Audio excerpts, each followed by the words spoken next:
तो students, MSc final physics के microwave measurement के सेक्शन में मैं आज आपको बताने जा रहा हूँ VSWR measurement.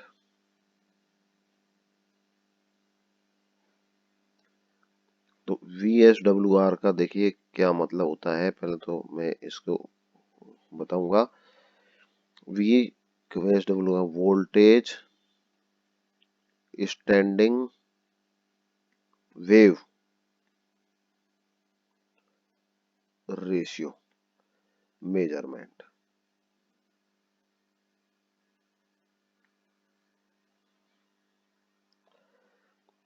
Voltage standing wave ratio, तो ये क्या चीज होती है? देखिए, वोल्टेज स्टैंडिंग वेव रेशियो, मैं आपको पहले स्टैंडिंग वेव और फिर वोल्टेज स्टैंडिंग वेव के बारे में बताऊंगा। स्टैंडिंग क्या होता है? जो हमारा माइक्रोवेव के जो जनरेशन और फिर उसके बाद उसका प्रोपगेशन होता है, आप उसको यूं समझिए, माइक्रोवेव सोर्स से पावर, या एक माइक्रोवेव सोर्स, ये क्या है? माइक्रोवेव सोर्स है ये। This is the microwave source. Microwave को जनरेट करता है ये, और इससे ये पावर कपल्ड होती है। मैं आपको ये बताता हूँ, चलो, ये वेव गाइड में कपल्ड होती है। ये क्या है? वेव गाइड में कपल्ड होती है। पावर का मतलब इलेक्ट्रिक फील्ड या मैग्नेटिक फील्ड या इलेक्ट्रिक फील्ड की जो वेव्स हैं वो वेव फॉर्म में चलती हैं। तो ये इधर से ऐसे, ये साइनोसॉइडल वेव है हाई फ्रिक्वेंसी की, ये वेव इधर जा रही है। हम इसको कह सकते हैं इंसिडेंट वेव। इसको क्या कह सकते हैं? Incident wave. अब ये वेव गाइड के अंदर प्रोपगेट करती है, और फिर इसके बाद ये इसका लोड एंड आता है। ये तो क्या है? सेंडिंग एंड आ गया, और ये रिसीविंग एंड या ट्रांसमिटिंग एंड, रिसीविंग एंड। और ये लोड इस पावर का यूज करता है। ये लोड होता है। तो ये लोड जनरली क्या होता है? एक एंटीना भी हो सकता है, या कोई भी डिवाइस जो माइक्रोवेव को यूज करके यूजफुल वर्क देती हो, तो ये लोड होता है। लोड हो भी सकता है, नहीं भी हो सकता है। अगर मान लीजिए लोड नहीं है, ZL इक्वल टू 0 है, यानी कि सीधा सीधा जोड़ दिया, तो हम कहेंगे इसको शॉर्ट सर्किट। हमको क्या कहते हैं? Short end. और ZL इक्वल टू इन्फिनिटी है, एक minute, ZL equal to infinity है, तो यानी इसको ओपन कर दिया है, तो इसको कहते हैं ओपन एंड। इसको क्या कहते हैं? Open end. और ZL equal to 0, ZL equal to infinity. तो ये इस लोड के बारे में। एक चीज और मैं आपको अभी बता देता हूँ, चलो। एक ZL इक्वल टू Z0, ये क्या होता है? Z0 characteristics impedance. Characteristics impedance, तो मैंने आपको पढ़ाया है कि अगर Z0 कर दिया हमने, ZL equal to characteristic impedance से इसको टर्मिनेट किया, तो ये क्या, इनफाइनाइट लाइन हो जाएगी, कोई रिफ्लेक्शन नहीं होगा। खैर, तो ये इंसिडेंट वेव जाती है, फिर इसमें क्या होते हैं? रिफ्लेक्ट होते हैं। तो हमेशा क्या होते हैं? वेव इंसिडेंट आती है, तो इस एंड से, चाहे ये ओपन सर्किट हो, चाहे शॉर्ट सर्किट हो, या ओपन और शॉर्ट के अलावा कोई भी इम्पीडेंस से इसको हमने इसको टर्मिनेट किया गया हो, चाहे इंडक्टेंस से किया हो, चाहे कैपेसिटेंस से किया हो। तो इंडक्टिव इम्पीडेंस भी हो सकता है, कैपेसिटिव इम्पीडेंस भी हो सकता है, या मतलब कोई भी हो। If ZL equal to not Z0, तो there will be reflection. There will B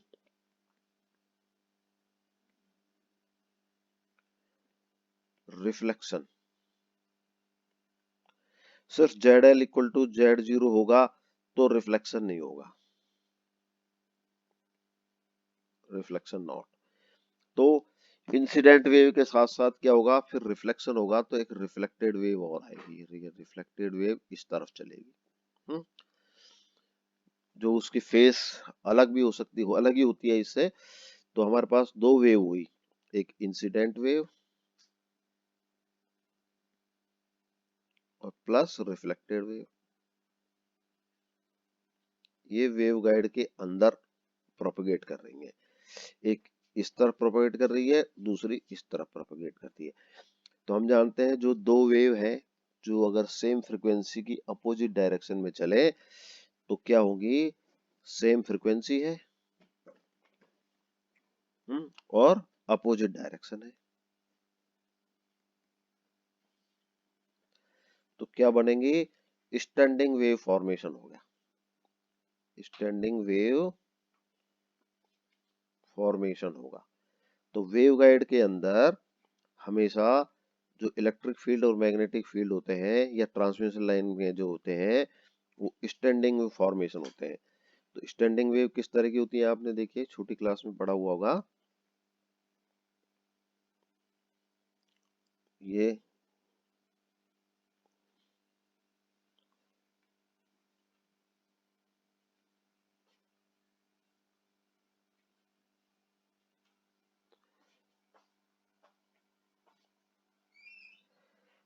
इस तरह के स्टैंडिंग वेव होती हैं, ये एनवेलप होता है, इस तरह का स्टैंडिंग वेव होता है। तो ये यहाँ पर इसको हम एंटी नोड कहते हैं, इसको नोड कहते हैं। यहाँ वो वोल्टेज होती है वी मैक्सिमम होती है और यहाँ ये वोल्टेज होती है वी मिनिमम होती है। तो इस तरह की स्टैंडिंग वेव फॉर्मेट होती है और ये we maximum node anti node interchange होते रहते हैं और ऊपर मतलब बढ़ता रहता है, एम्पलीट्यूड चेंज होता रहता है, फिर एक बार में सब जगह जीरो हो जाता है, फिर दूसरी तरफ होता है। स्टैंडिंग वेव फॉर्मेशन आपने डिटेल में पढ़ा हुआ वो मानता हूँ। तो स्टैंडिंग वेव फॉर्मेशन होते हैं जहाँ वी मैक्सिमम और वी मिनिमम होते हैं। वी मैक्सिमम की जो वैल्यू होती है ये इंसिडेंट प्लस रिफ्लेक्टेड। वेव क्या होती है, देखिए वेव जनरली हमने आपने बताया होगा वेव गाइड के अंदर ही v1 e raise to power j gamma L plus v2 e raise to power minus j gamma L, ये दो प्लस एक्स और माइनस एक्स डायरेक्शन में चलने वाली वेव्स हैं और v1 v2 इनके एम्पलीट्यूड है। और v मिनिमम क्या होगा, v1 minus v2। v1 incident wave और v2 रिफ्लेक्टेड वेव के एम्पलीट्यूड है। ये एम्पलीट्यूड क्या है, ये तो इसमें फेस भी होती है। खैर v मैक्सिमम मिनिमम इतना आया। तो अब हमारे पास ये स्टैंडिंग वेव समझ आ गई और आपको ये पता चलेगा। तो अब एक चीज मैं आपको बता देता हूँ, चलो रिफ्लेक्शन कोफिशिएंट पहले बता देता हूँ। रिफ्लेक्शन कोफिशिएंट, रिफ्लेक्शन कोफिशिएंट इस बात का मेजरमेंट है कि कितनी वेव रिफ्लेक्ट होती है। तो इसको जनरली हम एक रो में भी लिखते हैं, कई जगह इसको टॉ में भी लिखते हैं कोई किताब में। तो रो या टो क्या है, रिफ्लेक्शन कोफिशिएंट है। तो बड़ा टो ये क्या होता है, v2 अपॉन v1। ये reflected wave upon incident wave, face भी होती है इसके अंदर, सिर्फ एम्पलीट्यूड ही नहीं होता। और टो का अगर हम मैग्नीट्यूड निकाले हैं तो v2 अपॉन v1 का ये सिर्फ एम्पलीट्यूड की वैल्यूज भी होती है। तो ये रिफ्लेक्टेड वेव और ये इसका रिफ्लेक्शन कोफिशिएंट होता है। तो रिफ्लेक्शन कोफिशिएंट देखिए v2 की वैल्यू अगर infinite Z L equal to, मैं ऐसे बताऊं आपको रिफ्लेक्शन कोफिशिएंट, चलो बता ही रहे हैं। तो if Z L equal to Z zero तो v2 जीरो होगा, क्योंकि कैरेक्टरिस्टिक इम्पीडेंस से करते हैं तो रिफ्लेक्शन नहीं होगा। तो रिफ्लेक्शन कोफिशिएंट क्या हो गया, जीरो हो जाएगा। तो रिफ्लेक्शन कोफिशिएंट की वैल्यू, और दूसरे केस में अगर जेड एल इक्वल टू, अगर मान लीजिए ये v2 की वैल्यू 1 हो, v2 की वैल्यू क्या हो, 1 हो, यानी कि जितनी वेव जा रही है उतने ही एम्पलीट्यूड से रिफ्लेक्ट होता है, तो टॉ की वैल्यू कितनी हो जाएगी, 1 हो जाएगी। तो रिफ्लेक्शन कोफिशिएंट की ये मिनिमम वैल्यू होती है और ये मैक्सिमम वैल्यू होती है। कि अगर पूरी पूरी वेव रिफ्लेक्ट हो जाए तो 1 हो जाएगा रिफ्लेक्शन कोफिशिएंट, और बिल्कुल भी रिफ्लेक्शन नहीं हो तो रिफ्लेक्शन कोफिशिएंट 0 हो जाएगा। तो वोल्टेज स्टैंडिंग वेव रेशियो मैंने आपको बताया क्या होता है, V maxima upon V minima, तो ये क्या हो गया V1 plus V2 upon V1 minus V2, या हम इसको लिखें 1 upon V2 upon V1, 1 minus V2 upon V1, या VSWR हम इसको रिफ्लेक्शन कोफिशिएंट की फॉर्म में 1 प्लस टॉ और 1 माइनस टॉ, तो ये वाली चीज हुई। तो अब हम देखिए VSWR, फिर मैं आपको ये लिखता हूँ V1 plus V2 upon V1 minus V2। अगर इंसिडेंट और रिफ्लेक्टेड वोल्टेज दोनों बराबर हैं, V1 बराबर V2, तो VSWR कितना हो जाएगा, VSWR इक्वल टू V1 बराबर V2, ये 0 हो जाएगा तो अनंत हो जाएगा, इन्फिनिटी हो जाएगा। तो ये तो एक केस हो गया, केस नंबर 1, केस 1 हो गया ये। और दूसरा V2 इक्वल टू 0 है, कोई भी रिफ्लेक्शन नहीं है, तो VSWR कितना हो जाएगा, 1 हो जाएगा। तो ये केस 2 है, ये एक्सट्रीम केस है ये, कि सारी की सारी वेव रिफ्लेक्ट हो जाए तो वोल्टेज स्टैंडिंग वेव रेशियो अनंत हो जाएगा, और कुछ भी रिफ्लेक्शन नहीं हो तो वोल्टेज स्टैंडिंग रेशियो 1 हो जाएगा। तो इसकी वैल्यू मैक्सिमम वैल्यू इन्फिनिटी होगी और मिनिमम वैल्यू 1 होगी। तो V2 0 बराबर का होगा जब ZL equal to Z0, characteristic impedance हो, इनफाइनाइट लाइन हो, कोई रिफ्लेक्शन नहीं हो, तो voltage standing wave ratio equal to 1 होगा। खैर मैंने ये वोल्टेज स्टैंडिंग वेव रेशियो आपको बता दिया, जो कि क्या होता है V maxima upon V minima. हम अब इस पर ध्यान देंगे। तो अब हम मेजरमेंट ऑफ VSWR पे आते हैं।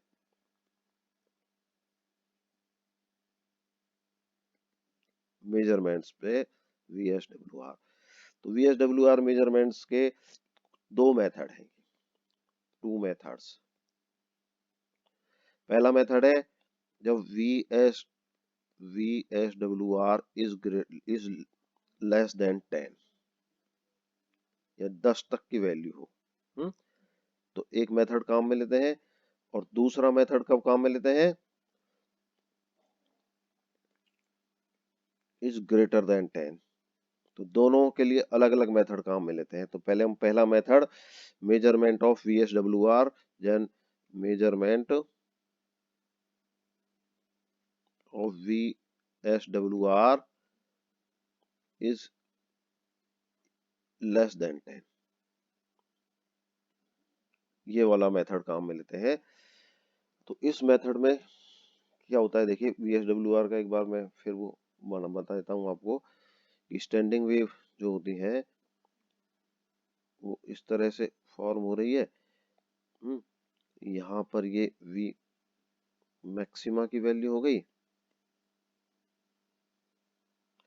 और ये V मिनिमा की वैल्यू हो गई।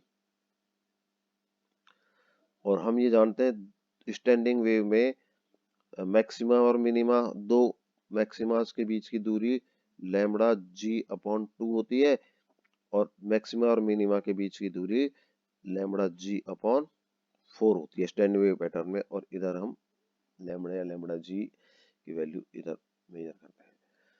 तो अब जो इसका मेजरमेंट का तरीका है उसका मैं आपको ब्लॉक डायग्राम बताता हूँ। S equal to less than 0 पर कैसे करते हैं, बहुत सिंपल मेथड है। तो ब्लॉक डायग्राम देखिए, ये माइक्रोवेव सोर्स हो गया हमारे पास, ये तो क्या हो गया, माइक्रोवेव सोर्स हो गया। वही माइक्रोवेव बेंच का फिगर है। माइक्रोवेव सोर्स से जो माइक्रोवेव निकली, उन माइक्रोवेव्स को पावर को कंट्रोल करने के लिए इसको एक एट्यूनेटर या माइक्रोवेव पैड, एक पैड से गुजारा जाता है। ये क्या हो गया, एटीन्यूएटर, जो माइक्रोवेव की पावर को कम ज्यादा करता रहता है। ये पैड हो गया, डाइलेक्ट्रिक पैड होगा। तो इससे माइक्रोवेव की पावर हम स्विच होते हैं इसमें है, और उससे कम ज्यादा कर सकते हैं। अब उस माइक्रोवेव से जो वेव गाइड के अंदर एंटर हुआ, ये देखिए सारे ये वेव गाइड है। ये इस वेव गाइड को एक स्लॉटेड सेक्शन से जोड़ देते हैं। इस वेव गाइड को किससे जोड़ देते हैं, फिर हम स्लॉटेड सेक्शन से। ये क्या है? स्लॉटेड। मैं बार बार बता चुका हूँ आपको स्लॉटेड सेक्शन, ये वही स्लॉटेड सेक्शन है। ये एक वेवगाइड होता है जिसमें एक दरार या क्रैक होता है। तो इस तरह का ये वेवगाइड है, और इस वेवगाइड की जो वाइड वॉल है उसमें एक इस तरह से स्लॉट होता है, ये क्रैक काट दिया जाता है, और इसके अंदर एक प्रोब को अंदर डाल के इधर उधर घुमाया जाता है। प्रोब को डीप पेनिट्रेट करते हैं इसमें।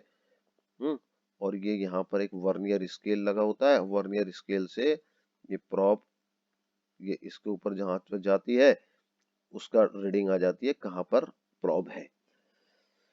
और ये प्लंजर से नीचे ज्यादा कर सकते हैं इसको, है हम ऊपर ज्यादा नीचे ज्यादा। तो ये स्लॉटेड सेक्शन हो गया।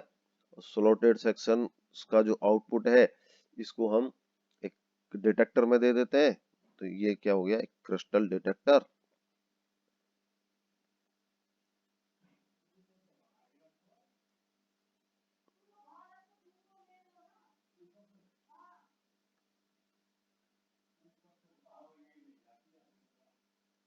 और क्रिस्टल डिटेक्टर में जो है ये डीसी वोल्ट मीटर से, ये क्या होता है? DC volt meter. तो ये ब्लॉक डायग्राम है हमारा उसको VSWR मेजरमेंट करने का। तो जब VSWR is less then VSWR is less than 10। तो अब इसका प्रोसीजर देखिए आप। प्रोसीजर ये क्या इजी मेथड है, तो जब 10 से कम की वैल्यू हो तो इजी मेथड है, 10 से ज्यादा हो तो कॉम्प्लिकेटेड हो जाता है थोड़ा। तो इस प्रोसीजर में क्या होता है? पहले जो प्रॉब होती है, जो स्लॉटेड सेक्शन के ऊपर जो प्रॉब रहती है, प्रॉब को डीप पेनिट्रेट किया जाता है inside slotted section,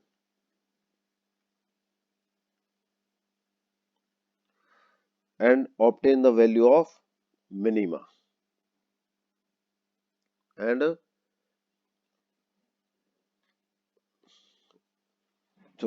get maximum reading। Maxima probe को यहाँ चला जाता है और मैक्सिमा की पोजीशन इस स्केल पे पड़ी जाती है। Get the maxima position. तो मैक्सिमा किस में आता है? इस क्रिस्टल डिटेक्टर से के साथ ये वोल्ट मीटर है ना, इसमें इस तरह से वो चलती है। वोल्ट मीटर होता है अपन जानते हैं। तो इस पे ये होता है, ये वोल्ट मीटर पे, और यहाँ पर एक सुई चलती है। तो ये मैक्सिमा कहाँ होगा इसका? यहाँ होगा। तो हम ये मैक्सिमा पोजीशन आ गई है, ये क्या हो गई इसकी? मैक्सिमा पोजीशन आ गई वोल्ट मीटर की। तो ये वोल्ट मीटर है जैसे। तो अब क्या होता है? ये मैक्सिमा जरूरी हो सकता है कि इस स्केल में ही हो या स्केल से आउटसाइड भी हो। मैक्सिमा निडल में बी आउट ऑफ स्केल।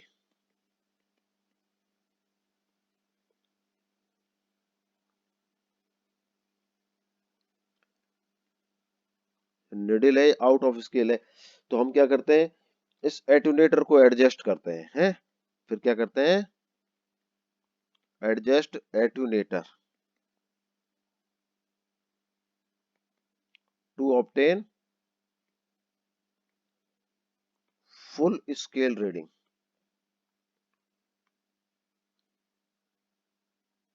या फुल स्केल डिफ्लेक्शन या फुल स्केल डिफ्लेक्शन FSD। तो हम इसको फुल स्केल, इस एटूनेटर को, किसको? इस एटूनेटर को एडजस्ट करते हैं। पहले इस सेट में तो क्या किया कि कोई भी मैक्सिमा लोकेट किया, और मैक्सिमा लोकेट करने के बाद दूसरे पोजीशन में इस एटूनेटर को चलाया, और फुल स्केल रीडिंग यानी कि यहाँ पर इसको ले आते हैं, तो ये फुल स्केल रीडिंग आ गई हमारे पास। तो this full scale reading is correspond to, क्या फुल स्केल रीडिंग का मतलब एफ एस डी पर क्या हो गया, वी मैक्सिमा आ गया। क्या आ गया हमारे पास, वी मैक्सिमा आ गया। तो वी मैक्सिमा क्या होता है, देखिए वी मैक्सिमा में क्या होता है, V one plus V two, और वी मैक्सिमा हुआ तो ये क्या हो सकती है, वी वन बराबर वी टू, वी वन बराबर वी टू हो जाएगा। तो ये इसकी मैक्सिमम वैल्यू कितनी हो सकती है, टू वी वन हो सकती है। तो ये हमने इस तरह से सेट कर लिया। अब क्या करते हैं, नेक्स्ट जो उसको है मिनिमा पे लाते हैं। थर्ड स्टेप में क्या करते हैं, move the probe to obtain minima value. Minima value मतलब वी मिनिमा। तो अब वी मिनिमा पे जो उसकी निडिल है वो कुछ ना कुछ डिफ्लेक्शन बताएगी। हम्म? तो एंड ऑफ गेट द और या नोटेड रीडिंग। मान ली फुल स्केल रीडिंग थी, फुल स्केल डिफ्लेक्शन पर वो 10 डिवीजन चल रहे थे। कितने डिवीजन चल रहे थे, 10 डिवीजन चल रहे थे। और मिनिमा पे यानी कि मैक्सिमा पे तो कितने कितने रीडिंग थी, 10 डिवीजन थे। और मिनिमा पर रीडिंग थी 5 डिवीजन। तो ये तो वी मैक्सिमा हो गया 10 और वी मिनिमा हो गया 5। तो वी एस डब्ल्यू आर कितना हो गया, 10/5 इक्वल टू 2। इस तरह हम क्या करते हैं, डायरेक्टली निकाल लेते हैं। तो डायरेक्टली वी मैक्सिमा की रीडिंग पड़ी, तो इसमें सिर्फ एक स्टेप करना है कि पहले एटोनेटर को चला के फुल स्केल रीडिंग पे ले आना है। जैसे 10 स्केल है तो 10 पे सेट नीडल सेट करनी है, और उसके बाद फिर उसको मान लेते हैं वो वोल्टेज मैक्सिमम रीडिंग हो गई। फिर उसके बाद हम क्या करते हैं, मिनिमा की रीडिंग देखते हैं कहीं ना कहीं। तो जहां मिनिमा की रीडिंग मिल गई तो वो मिनिमा पढ़ लिया हमने उतने डिवीजन, और मैक्सिमम से इसको कर दिया। तो ये इस तरह निकाल सकते हैं। अगर मान लीजिए देखिए फुल स्केल डिफ्लेक्शन में 10 थे, यानी कि वी मैक्सिमा में था, और वी मिनिमा में मान लीजिए मैंने अभी तो बताया 5 था, तो वी एस डब्ल्यू आर कितना हो गया, 2 हो गया। अगर वी मिनिमा में अगर मान लीजिए 5 की जगह 3 रह गया होता, तो वोल्टेज स्टैंडिंग वेव कितना हो गया, 10/3 इक्वल टू 3.3। अगर 2 ही रह गया होता तो ये कितना हो गया, 5 हो जाता। एक रह गया होता ये कितना हो जाता, 10 हो जाता। तो इस तरह से वी एस डब्ल्यू आर की वैल्यू मिनिमा के हिसाब से चेंज होती जाती है। अगर आधा डिवीजन ही रह जाता तो वी एस डब्ल्यू आर कितना हो जाता, देखिए बड़ी तेजी से बढ़ रहा है। और आधा के बाद अगर मान लीजिए ये आधा का भी आधा और चौथाई रह जाता, तो ये फिर क्या होता है, देखिए बड़े बड़े पास पास आ रही है ना, कंजेशन हो रहा है अभी। ये क्या होता है, कंजेस्टेड होते हैं। कंजेस्टेड होने से बहुत तेजी से बढ़ता है। इसलिए क्या है, जब 10 से कम हो जाता है, 10 तक तो ठीक है, और 10 से कम हो जाता है तो हम फिर इस मेथड को काम में नहीं लेते। तो इस तरह इसको डायरेक्टली कैलिब्रेट भी कर सकते हैं। डायरेक्ट को कैलिब्रेट भी कर सकते हैं। खैर अब हम दूसरा तरीका बताते हैं, वी एस डब्ल्यू आर जब 10 से ज्यादा हो। हम्म तो दूसरा मेथड, जब V S W R is greater than 10, तो अब हम उसको दूसरा मेथड जो काम में लेंगे वो हम किस तरह काम में लेते हैं। तो इस मेथड में हम क्या करते हैं, probe is inserted to depth where minima can be read easily. तो पहले में तो क्या करते हैं, प्रोब को मूव करते हैं और इंसर्ट करते हैं टू ऑब्टेन मिनिमा वैल्यू। तो हमने मान लीजिए जैसे ये ग्राफ है और हम जानते हैं ये ऐसे रीडिंग होती है, ये मिनिमा की वैल्यू ये हमने यहाँ ले ली, तो ये वेव मिनिमा, ये क्या रीडिंग आई, वेव मिनिमा पे हमने इसको देख लिया। अब प्रोब को चलाते हैं इस तरफ, मान लीजिए एक तरफ चलाते हैं इस तरफ, तो जो वी मिनिमा की वैल्यू आई, हम क्या करते हैं कि मैक्सिमा की वैल्यू तो कुछ भी हो सकती है, हम इसके सिर्फ डबल डबल पोजीशन में है। दूसरे में क्या है, probe is then move to, पहले में तो probe move to insert obtain minimum value, then में probe move to right side में, राइट साइड में चलाया, तो हमने क्या देखा, जहां पर मिनिमा की वैल्यू डबल ऑफ मिनिमा, ये मैक्स एक वैल्यू जहां पर ये इतनी वोल्टेज हो जाए, ये वी एक्स की वैल्यू कितनी, ट्वाइस ऑफ वी मिनिमा, इस पोजीशन पर जाकर उसकी प्रोब की रीडिंग ले ली हमने, ये मान लीजिए D1 रीडिंग थी। तो ये D1 रीडिंग ले ली right side to obtain a position correspond to V X, X position है मान लीजिए, टू ऑफ वी मिनिमा, तो let this is position is of probe is D1। तीसरे पोजीशन में क्या करते हैं, प्रोब को मूव करते हैं अब लेफ्ट साइड में, अब लेफ्ट साइड में मूव करते हैं, पहले यहां से राइट साइड में मूव किया था, अब प्रोब को राइट साइड में, और यहाँ पर भी वही पोजीशन लेते हैं जहां पर डबल ऑफ ये हो जाए, पावर कितनी हो जाए, डबल हो जाए। अब ये मान लीजिए पोजीशन है D2। तो probe move to left side and locate a position Vx equal to twice of V minima, let position is D2। तो ये D2 पोजीशन आ गई हमारे पास।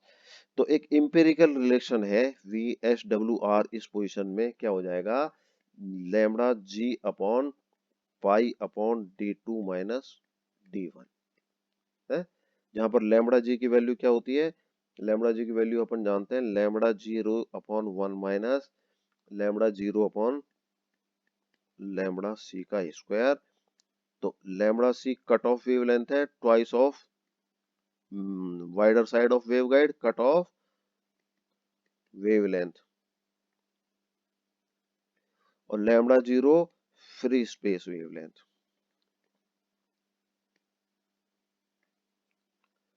तो लैम्बडा 0 क्या होता है, C upon F, F frequency है, C लाइट ऑफ स्पीड है ये। तो इससे हम लैम्बडा C निकाल लेते हैं, इससे लैम्बडा 0 निकालते हैं, और लैम्बडा C और लैम्बडा 0, ये लैम्बडा G, तो ये फार्मूला यूज करके हम VSWR की वैल्यू निकाल लेते हैं।